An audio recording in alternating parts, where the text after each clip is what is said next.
We live in Georgia, but we have a new granddaughter in Mississippi. Grandma has to visit and babysit.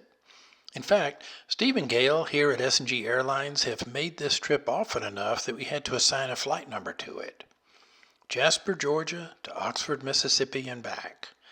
On average, it's a 250-mile trip and a 2-hour and 15-minute flight in our RV-12.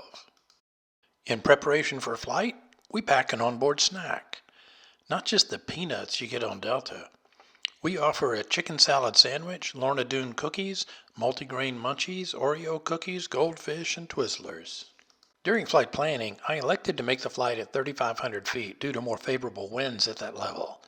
As you can see here, we have a 17-knot tailwind yielding a ground speed of 136 knots or 156 miles per hour. We have overcast skies that have killed the possibility of thermals, and as you can see here, we're getting a very smooth ride. My wife comments that it seems like we're going much faster than normal. I tell her, well, we are, and since we're lower than we normally fly, it amplifies the feeling of speed. We shoot past this dirt track in Danville, Georgia. We fly the flight according to plan, and for the first time, we end up completing the trip in less than 2 hours. Gail hops out, grabs her bags, and heads off to see her granddaughter. I'm left to do the turnaround and fly back home. We've done it enough now that the ground crew at the Oxford airport recognize us. I ordered up 7 gallons of fuel and head inside the terminal to check the weather for the flight home. There are storms to the south, and I plan to avoid the weather by altering course to the north as needed. Closer to home, it's fair weather, so I just need to get past the precip in the middle part of the flight.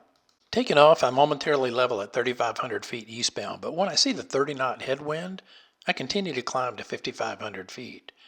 Cloud bases are about 6,000 feet, so I stay here and I accept the 16-knot headwind I get. Once again, with the overcast skies above, I get a smooth ride for the trip home.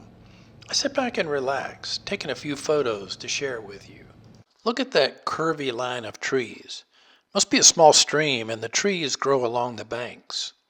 And then here's a couple of crop circles. We do this a lot down south, where the sprinkler system is mounted on a moving arm and anchored in the center. Now this colorful athletic center is in Russellville, Alabama. And here's a golf course from a mile high. Here's the view out the left side of the plane approaching Huntsville, which is the halfway point in the trip. Visibility is 10 plus miles.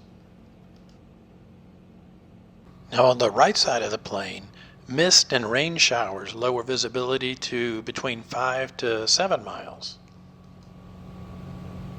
I end the trip without having to make any significant deviations. Landing at my home airport, KJZP, I fuel up, hangar the plane, and prepare for a return trip in 4 days to bring my wife back home again. Another flight, another day. All of this made possible by our van's RV-12 IS.